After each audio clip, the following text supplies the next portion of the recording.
Good. Thank you very much, Robert. Welcome everyone to our Design Review Board meeting for November 29th. Call to order. Declarations of conflict of interest. I see none. Thank you. Approval of the agenda. I'll need a motion there. Okay. Second by Greg, second by Kenny. Adoption of the minutes of the design review of Tuesday, October 21st, 2020. I'll need a mover there. Moved by Councilor McCabe, seconded by Mayor Brown. Any business arising from those minutes? I see none. We're moving right along. 6, we'll go into reports. 55 Chestnut Street, pin number 361527. And Alex, you have the floor, sir. Thank you. Thank you.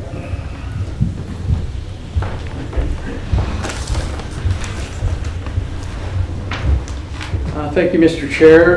This is an application that was before you in September of this year. It's the Philip Halloran's property on 55 Chestnut Street. I'm going to give you a little bit of a background where we are and what we're looking for the board, some direction from the board today. So, this is a property that was originally approved by the board way back in September of 2020. The applicant's now applying to change the design of the proposed 4-story, 27-unit apartment building. This is the 5th time this application has been before the board. And I've attached the planning report from September outlining where we were then, the chronology of events that had transpired. The applicant had requested a number of design changes from the board at that time related to deficiencies highlighted by staff prior to the issuance of a partial occupancy permit back in June of this year. The applicant had indicated in June that it was his intention to satisfy the outstanding design issues highlighted and he needed some additional time to complete this work. Further, the design deficiencies would be undertaken before an overall occupancy permit would be signed off for the remaining units in this building. The outstanding design deficiencies were not completed in August, which resulted in the applicant requesting to come back to the board, and that's why he was here in September. The board rejected accepting any of the changes that he had requested, and they wanted the applicant to come into compliance with all of the design requirements that were embedded in the development agreement. Since that September meeting, the applicant met with the city manager and myself, and looking for some kind of a compromise to obtain a final occupancy permit. Staff pointed out that the applicant had a legal binding development agreement with the city, and the only way to deviate from the approval was to obtain support from the design review board on any or all of the design changes made on this building. And as a result, the applicant had requested a further opportunity to appear before the board and outline why the changes were made that he's requesting for the board to now accept. So he's got his response to the outstanding issues and as to why they occurred the way they occurred. Again, under the analysis, it goes back in. You can see in bold the highlighted issues. One of the larger issues was the balcony design that were on the western side of the property. They were not approved as a part of the original project, and there's a lot of sort of smaller items, but I'm just going to move past that. You reviewed those last month. And staff notes that a design reviewer has not reviewed the recent changes. The board in September said there was no reason for this to go back to the design reviewer because the design criteria were already established on this building, and the applicant should comply. Staff also notes that deviations from the approved drawings are already built and that the changes are predominantly aesthetic in nature compared to other design review appearances where changes included structural components. There's no structural components here. There's no life safety issues. There's an additional occupancy permit that will be dealt with by the building department in regard to signing off on those issues. You folks are just dealing with these aesthetic changes. So again, since the last meeting, the applicant has been working with the applicant to bring the building into compliance with an occupancy permit. Staff also, I wasn't here at that meeting, so a nice benefit to technology is we can go back and listen to all the meetings. So I did listen to the meeting, and it was very revealing to me in regard to the direction of this board from last month. So I listened to the tape. So we're at a bit of an impasse here. The applicant contends that the design decisions were made on this building so that the building could be completed during a difficult time, COVID-19, and there was, which impacted the construction industry, and he needs to obtain an occupancy permit as soon as possible. Based upon what I heard at the last meeting on the tape, the board contends that the applicant had the opportunity to seek the appropriate approvals earlier on in the process, and this approach would have avoided the situation that presently exists. The partial occupancy permit issued for this building is tied to an existing financial security that the city took to ensure that everything was done appropriately. At this time, staff needs direction from the board with regard to what design deficiencies, if any, is acceptable and are required to be implemented. In order to clarify any misunderstanding, staff needs to make it very clear to the people in the development community, when you sign a development agreement, it's a legal binding agreement. You cannot deviate from it. You cannot, you just can't, you have to adhere to that agreement.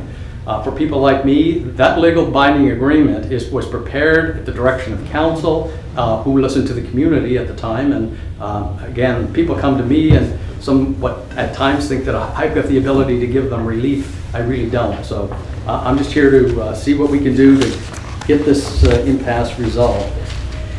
Again, the applicant,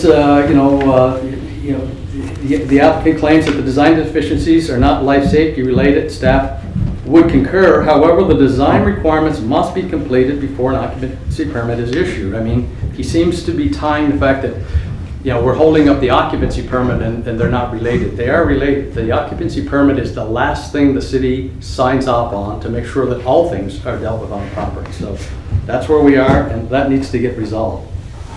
Or I'm putting in this option, or alternatively, a mechanism put in place by the municipality to ensure that any outstanding non-life safety requirements will be satisfied in a reasonable time frame.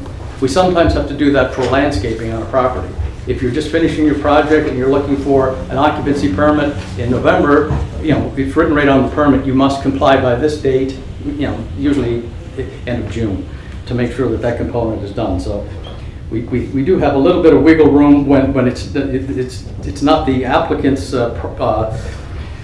inability to follow instructions. You just can't do it at a time. So staff would like to point out that the remaining units that are subject to obtaining occupancy permit, again, are subject to the code review by the building inspectors. That will be done separately.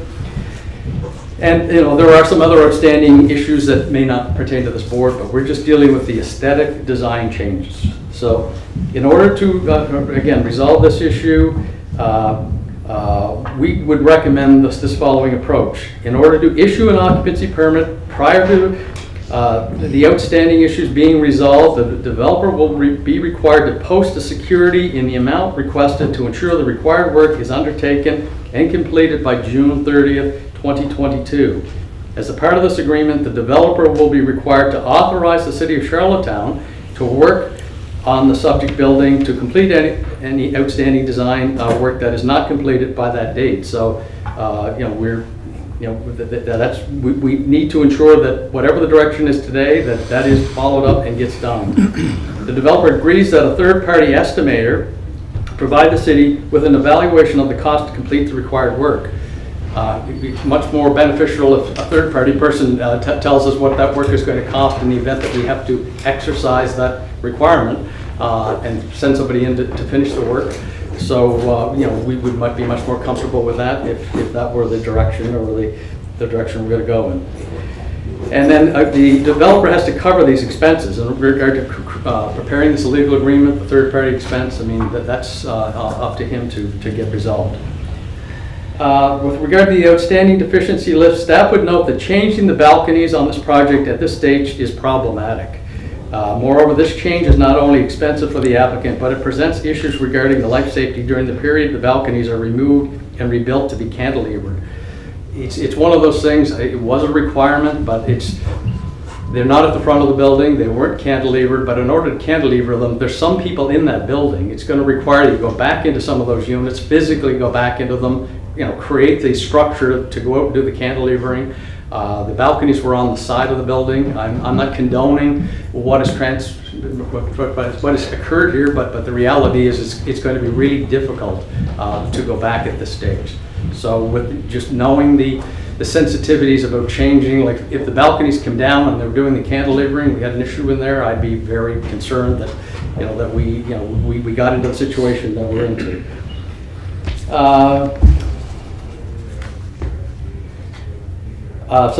With regard to the remaining design deficiencies, staff would defer to the board as to whether they feel any additional changes could be supported. From staff's point of view, he's bound on that original agreement unless he gets some relief from this board or council. Our feeling is he'll be in here shortly. He's going to go over those, in addition to the balconies, those other outstanding issues. If you feel that there's something else that may be less problematic, you can put that on the list. But the key thing is I need direction today is what he needs to do to bring this building into compliance by June of 2022.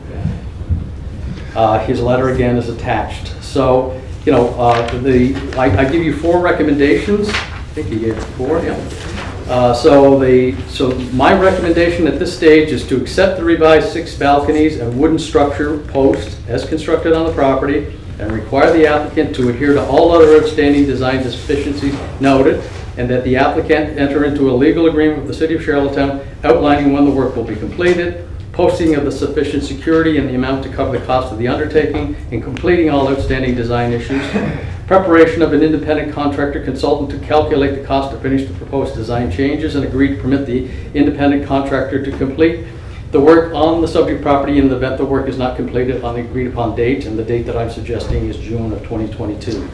So that's the staff recommendation. You can accept the revised balconies as built and require the applicant to complete the building as directed by the design review board today. And if you had any additional changes, I would reflect that in the follow-up with the applicant. And then the third one is direct the applicant to build the building as approved by the design review board, just to go back to what his requirement was, or any other options that you feel would be beneficial to resolve this situation. So that is my report. The applicant is here. He would like to address you folks in regard to why he made the changes and the way that he made the changes that he did. And so if there's no questions of me, I will bring in the applicant. One question, please. So is it clear, Alex, that so there's 14 deficiencies yet? Is that like on the back page there? Yeah, it's some of them are embedded in others. The ones in bold are the ones for you folks to keep your eyes on. Right. Those are the main ones. There's like inside of a bolded one, there may be two items. I mean, we're pretty good at making them adhere to the original requirements of the development agreement, but those big bold items are the outstanding issues that we need to get some direction on. Okay. Lucky for the developer, I was in the chair at the very start of this. I can't believe we're at this stage and we still got 14 outstanding issues here. This is crazy. And it's great to blame it on COVID, but all I have to say is that, you know what, there's a lot of building going on during the middle of COVID and none of them have this mess. This is unbelievable. But anyway, just lucky I don't vote. But anyway, I'll be quite willing to hear. Do you know a copy of If it's time. the stuff? Because the email copy that I got only had the agenda on it. I have a few copies. Yeah, that would be great. Yeah. Here, you can have mine. Yeah. And we already voted on this last month, right? And said that Yeah. we would go back It's like putting it off month by month. and so we're back doing it again. Okay. Alex, so the 27 unit. Yes. That works out good. But when I drive by there, every apartment light is on. So I don't think it's not completely built. Again, the building inspector can follow that up on, but again, you've got to realize this happens, people can move into these places without an occupancy permit. There's a lot of onus on that property owner. If he doesn't have an occupancy permit, that's not good. So the fact is he needs that occupancy permit from us. And that's where we are. We gave him the partial one to get a few units going. Because to get things. Partial one for how many? I'm not exactly certain of how many that were signed up at that time, but we took a significant bond at that time, and we thought that this thing would resolve, and it didn't Would it be resolve. 5? 25? Trevor's in the next room. While you're dealing with the applicant, I can pop in if Trevor's there to see if he can recollect what's getting signed off. And is this normal procedure to be doing this, given partially occupancy permits? Well, no, I mean, the That's fact the is, mess we're but in today. we are trying to work in that world of, COVID. There has I been know, some but it's things, we're not- trying to be flexible, but on the other hand, I mean, my job is to bring people into compliance. Yeah. So whatever direction you give me today is to bring them into compliance, or, And can we tighten our rules where we don't give partial occupancy permits anyway? Like, I mean, we don't, the problem with making rules is that there's always sometimes a really good reason to do things. And it's to give some flexibility to get things done. Yeah. And But keep, there's no But unfortunately, the flexibility and getting things done, we're still in the same boat that we were when we gave the flexibility. right, so. That's my problem. Well, and you may want to draw down on that existing bond. Right. So, I mean, it's just a matter of, Yeah. look, I'm here to Yeah. sort of, with the direction that's provided today is the final decision on this application. Could I just ask? Yes, you may. Alex, I think the September 20th meeting, there was an engineer here from Coles. Yes, yeah, Is he here today? I don't think so. I asked, I said that he should have both people here today, but I think Were they not also responsible for inspecting? they were. They should have. I think some of the discussion I heard on the tape was exactly that. That should have been identified earlier before they made those changes. They should have come here. Yeah, so who, the owner or the? It's both. It's the both. structural engineer? Like again, I don't want to get into it, but in order to make those changes, somebody had to do that on their behest, and then I think the question was asked and answered. I wasn't at the meeting, but my recollection was that the person that was facilitating it said that he was aware that when he did the deviation, that he knew that he was deviating, but he did it but he informed the applicant. So that's why people are asking me at this stage about what flexibility I have. Once the development agreement is set in stone, that's all I have. So, but this, again, the developer met with the CAO and myself and asked for what were the options. Could he pay a fine? My job is I would prefer to bring the person into compliance. The fine is, it has issues as well, but. And just, Mr. Chair, with cantilevers, Mhm. they're embedded in the building. Right. So in order to respect the resolution that was, I think, forwarded by our meeting on September 20th, those occupants would have to be removed, dig into the floor, put the cantilever in. So, Right. as you said, significant work. Not gonna But happen. Won't happen. Probably not. No. And so, back originally when this was built, there was obviously a reason that balconies shouldn't have been on the western side of the building. I think a lot of these things are, if this had been presented at the time, it may have not have been the issue it is. I think everybody's concerned about, the fact is, why wasn't this requested earlier on and approved? I mean, it puts a lot of us, including myself, somewhat of a difficult position. I'm not Sullivan. I'm just Alex that facilitates what happens in the development agreement. So, but we would like to bring this to a resolution if there are units over there that are occupied, that don't have an occupancy permit, that is not good for the city as well. We're just trying to get this thing resolved, Right. and if there is a mechanism, you can be much more creative than I am in my report. Or you can just say you have to adhere to it, and then I'll have to go back Right. and ask the. Okay. Alex, is your recommendation number one? It is number one because I'm not necessarily happy either. When somebody comes and asks if it's a variance that the planning board asks for relief, when we find out that they did something, our opinion is kind of immaterial after that. If you're asking for a variance to move into a side yard that you've already moved into, you can't objectively look at it because it's already done and the person has made a decision. So it's hard to kind of reward somebody for Okay. doing something. Two things, if I could just ask the board, just to remind yourselves to put your hand up before you speak. It's just, Mr. Gillis has been waiting to speak and we keep jumping in on him. No, it's, we're quite keen on this and it's understandable. But go ahead, Mr. Gillis. Just in response to the question about the impact of the balconies, I think what Alex has put forward is very Accommodating. common sense, that it's going to be very difficult to go back to remedy that. But it comes down to the other side of the decision that we're being asked to deal with here today is dealing in good faith.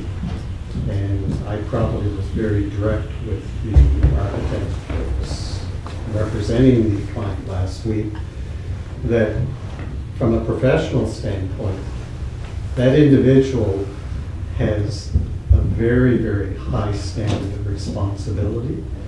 Having been in another life a practicing architect, I'm no longer in that world, but I taught professional practice courses, and I was involved in sort of implementing the regulations that we've agreed on in the city, that we expect that professionals, when they are signing a certificate indicating that they are representing the client, to uphold the standards and the city's regulations and bylaws, which would include the contract for the development agreement.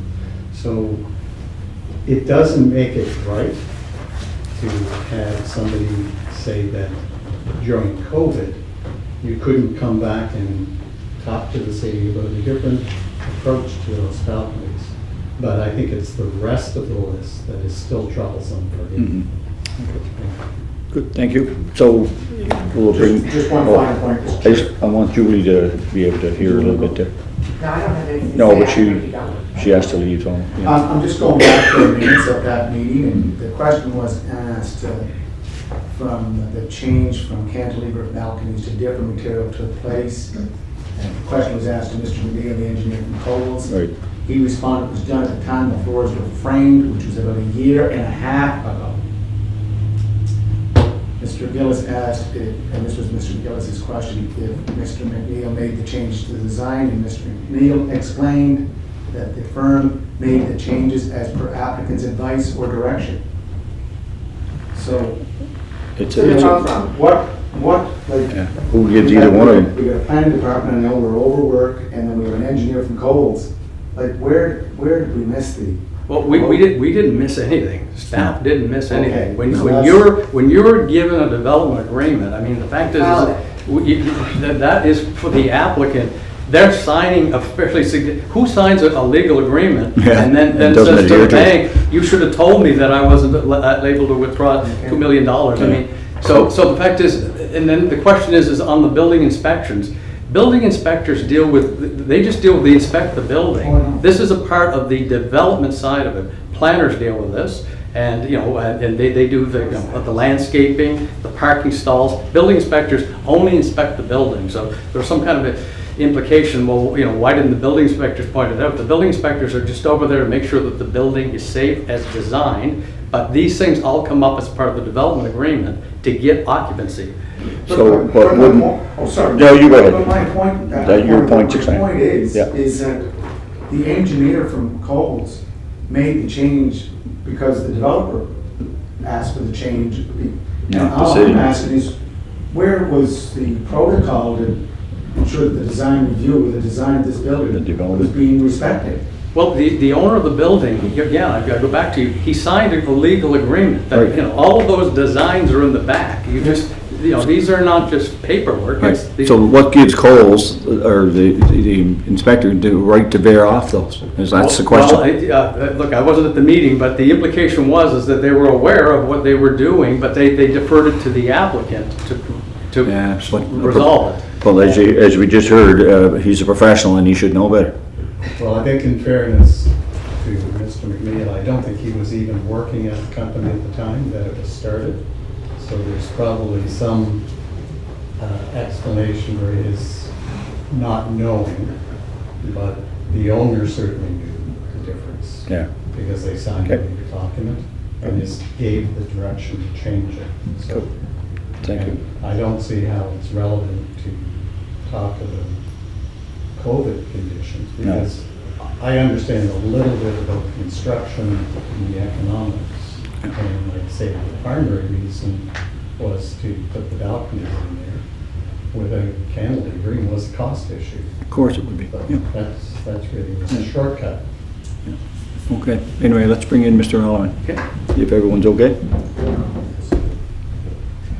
Keep your mask on, read glasses. Such a process these days. Let those glasses fall back. Exactly. Okay.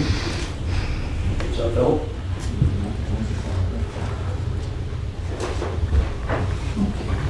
This isn't happening anymore.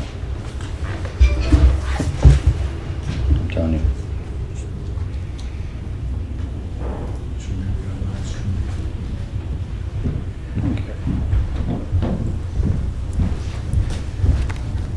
Who's this fellow? Little Holland, He's the developer. owner. You can speak from that.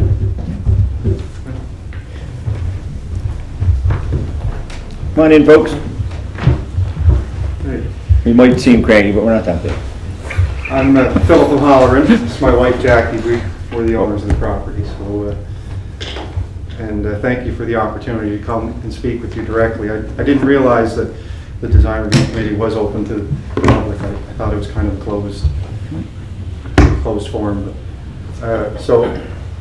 We are here to speak directly, I guess, and talk about some of the exterior details of the building. And it's probably pertinent to start with some of the history of the property, because this property goes back, we've had it for, say, 10 years, but it has quite a colorful past.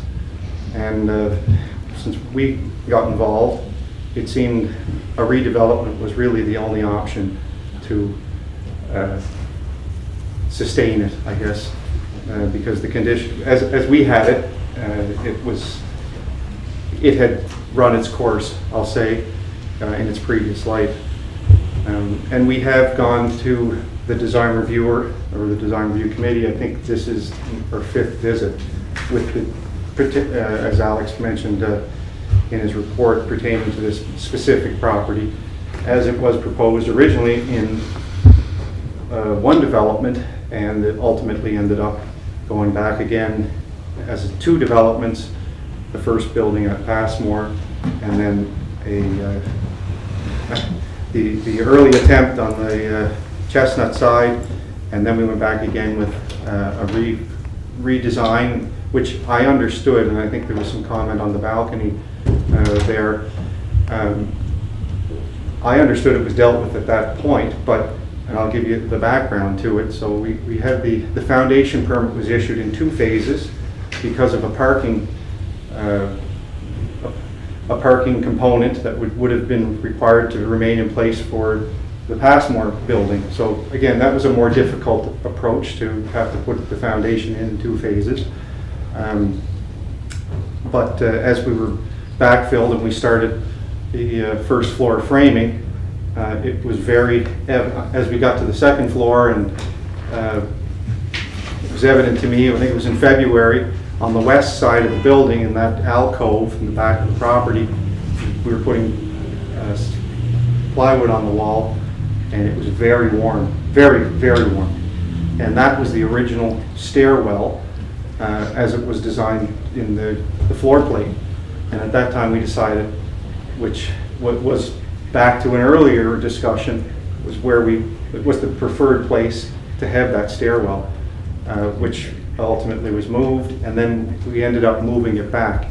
It improved the apartments on that west end, and it gave the opportunity to include balconies at that time. And I understood that design went to the committee, I guess, and I think the floor plate was approved. I guess there was a step missed, and I apologize for that. I mean, we do work closely with our designer, but I guess sometimes my imagination gets the best of me. It's not my first project, and it's certainly not my first development agreement with the city of Charlottetown. But as I stated in my letter to the planning department, through the process, things do get difficult. Decisions are made. Unfortunately, you get caught up and miss a step. but the balconies are really the only one item, and as I went through the list, I don't think it's 14. I think back in June it was probably 14. I think we're down to 3 or 4. The balcony design, I guess, is the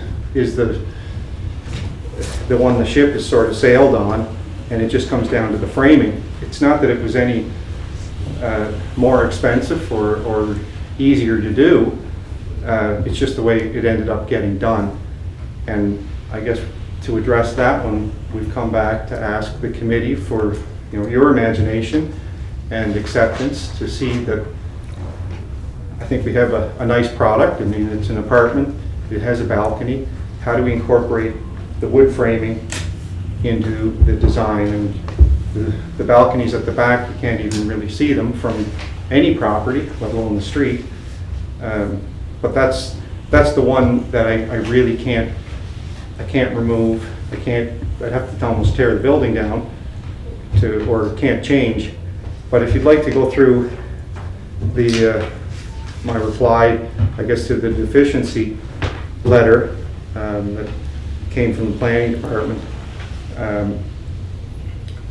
The siding, I guess, you know, looking back now, and Jackie and I have talked about this at length, I guess we didn't realize that a horizontal siding or a vertical siding was going to, or even the color so much so, was going to be a showstopper. For us, that was kind of the preference, and to the average person walking down the street, I don't think they could depict or would see any difference between a picture on the paper or what they see down there now. I mean, So I guess, Philip, just to kind of combat that, so you just seen what happened with APM out there at Sherwood Crossing, right? I mean, that development agreement is a picture they showed, right? well, and I appreciate what they've done. Right, and we had to go all the way back to start again with them. He had to go through a public meeting, right? And here's the trouble with all this, is that we're being judged on how we evaluate this project, right? Because the other developers are sitting there watching us, right? Well, And the other with developers him, would certainly understand that we didn't make a material change. We changed material if we pulled brick or stone off. Yeah. To replace it with vinyl siding, I can see somebody raising their hand. To take vinyl siding and go horizontal or vertical, I mean, it's a kind of a subjective position, and I like circles and you may like squares. The siding color, I know it was, we were short, we couldn't get siding, we've corrected the color. And which is the siding versus on the west side, which is the firewall, to the front of the building, which is not fire assembly. Jackie matched the colors as close as we could. I mean, but as I noted in the document here, we'd be happy to go back and paint it when Mother Nature allows us. And I mean, that's. I think the issue was the patch, the white patch in the top right hand, which has since been corrected. That was just a short And siding supply. But all the way through the project, and I know there was comments about COVID, we lived it. We lived it. Other jobs shut down. We struggled. We brought people from New Brunswick. We put them in hotels. We put them through the public health testing to try to get work done. We were short on brick. We bought all the brick they had to match the picture, and we had to even come up with a creative way to, which we used on another project, those and it's mentioned here, the black cornerstone blocks. We didn't change material. That was not a materialistic change. It was a creative way to use brick and finish the job. so we'll move forward, but I guess, Phil, that the lesson learned here moving forward with all these issues are probably going to be the same, is that you have to take that development agreement like the Bible, right? It's our Bible, and it's what the regulations and our bylaws are based on. And so when you sign that agreement, you gotta, or at least communicate a lot better. There seems to be a lot of things done. Probably missed a step. That's why we've asked to come and work with you, find a solution that everyone can live with. And so we're on, so you have the balcony placement is okay, the balcony design, is okay now, we gotta move on from that. So you got the side facade design, right? That's next, I guess, is it? Well, and again, when the floor plate Okay, was thanks, changed, thank you very much. I Just work a, it live, have to leave, excuse me, sorry. Yeah. Thank you. these other jobs we have, right, they're killers. I'm paired for here. Thanks, Julie, See you. appreciate it. kids gotta eat, I know. Thank You you. gotta learn to. Again, when the floor plate was changed to move the stairwell, that's when the whole balcony discussion Come up. and occurred, and I understood with that approval, it was dealt with. I didn't realize, and that's my mistake, but if there's a way we can address the design of what's there now to incorporate it better, whether it's painting the post or wrapping the post or some creative way, we're open to. Okay. And what's that, the trim? So the cornice cornice- trim, the cornice trim, yeah. again, that's a vertical Yeah. black line on each corner. Our feeling is, if it must be there, we'll undertake to place it there. We'd prefer not to have it, but again, we should have come back and asked to have that omitted. It's not an expensive detail, but if it must be there, we're prepared to undertake it. The siding's complete. We talked about the brick component. The fasteners have been covered. The exposed. There's a buffer in the back on the landscaping where one area we used planters, and that's just a way to handle it seasonally. But there is an elevation differential on the west side, and we've ordered stone. They're supposed to arrive on Wednesday, and we'll immediately place them. The parking space has been sorted, that we have, between the two lots, we have 43 apartments and 53 parking spaces, and that lines up with the development agreement. So I guess with all that said, it's a few minor deficiencies. If we can find resolution to address the post, we'll certainly place a surety bond. I don't want anybody to think we're running away from work, but we'd ask that we can find an addendum to this and move forward. Okay. So staff's recommendation, Alex, do you want to, you probably have a copy of that, do you? Like, do you want to read out what we're, Yep. just so that everybody's clear, and so that the members know as well? Yep, so the staff are recommending that. Just one check for that. Yes. Sure. So, Bill, was Mr. McNeil from Coles Associates with you right from the beginning of the project, or did he take over from someone, just for clarification? Well, it's funny, to the history of the project, we've actually had 4 different architects, all through under Cole's banner, but the architectural component, I think, went through the hands of 3 or 4 architects. And I mean, From Coles. From Coles. And I think, they've been very supportive, and when there were questions, they were certainly there. But I do take responsibility. I mean, I'm on site every day, and sometimes you get ahead of yourself, so. And in terms of occupancy, how many of is it a 32 unit? We're 27 apartments. How many are occupied? We're about 14 there now, I think. We're hoping to fill the building. We have a list of people. There's some units that are actually furnished, and people are awaiting. They're back and forth, so we're awaiting, to get these little minor issues resolved. And your building on Passmore is full? there's one apartment empty. Okay, thank you, sir. Thank you, Mr. Chair. Thank you. Go ahead, Mr. Forrest. So, to accept the revised balconies and wooden support posts as constructed on the property and require the applicant to adhere to all other outstanding design deficiencies noted, and that the applicant enter into a legal agreement with the city of Charlottetown outlining when the work will be completed. We're suggesting June 2022, end of June. Posting of sufficient security in the amount to cover the cost of undertaking and completing all of the outstanding design issues. Preparation of an independent contractor consultant to calculate the cost to finish the proposed design changes, and to agree to permit independent contractor to complete the work on the subject building in the event that the work is not completed on the agreed upon date. Clear as mud. And that So- sounds more than fair and Okay. reasonable, and I think that's what I wanted to talk to the committee about, was to please work with us, find reasonableness, and move forward. Yeah. We have another project we'd like to present to you. Yeah. There is a housing need out there. Yep.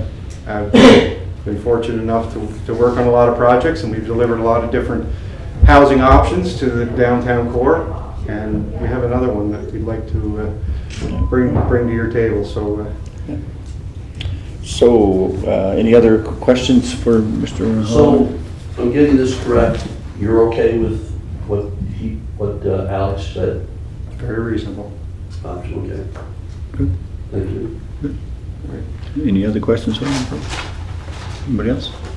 Good. Thanks Thank you for very coming much. in, and Alex will be in touch. Snow's, upon us. Wish you all a Merry Christmas. Yeah, see you later. Thanks for coming in. Oh, hang on, Alana's got one. So your next project, Let's get this one done first. this can't happen again, right? Absolutely. Yeah, For I mean, sure. because it's not the first time it's happened. Yeah. There's other projects too. So it's just, makes us look really unprofessional that developers go there and they, yes, it's so amazing that you're out there building and putting people in homes that need homes, and it's so great what you do. But then when we have to come back, I mean, this is the fifth kick at the can with all these deficiencies. It makes our job really difficult. Just work with us, that's the key, right? Just communication's a wonderful thing. We just gotta keep the path going, you know, if it's something that's not working, well then, come see us and we'll go from there, right? But it makes it a lot harder when you get, you know, when you have one or two things isn't available and you see all these little deficiencies. And of course, one little won't create four others, and we understand that too, but it's just, you know, we'll work forward and go from there. Thank you very much. Good, thank you. Thank you. Good point, Alana, thank you. I'll put a motion on the floor. I listened to Alex, and I would like to move option number one, and like the planning department sure wants to move on. Oh yeah, we gotta move it And along. I can understand why there's a communication problem here, you know? Yeah, You know, no, 4 architects in one project, yeah, you we know, gotta, and, That's not our problem. yeah, I know But it's you not have to a ask problem, but, yeah. I don't buy the building, it's not all that bad. No, And you know, the balconies, you're not gonna start moving people out now, so. no. So I move that, Yeah, seconded by Your Worship Philip Brown. All those in favor, please put up your hand. 1, 2, 3, 4, 5, 6, and 1 against is Sharon. No. No, you're okay? I'm So, okay. okay, so I'm it's, with Lana. it's unanimous then that we'll move forward with staff's recommendation on 55 Chestnut. Thank you very much. Introduction of new business, anything anyone's got? Motion to move it. Motion right here, seconded by Kenny. Thanks, sir. All those in favor? Aye. Thank you. Are we offline yet?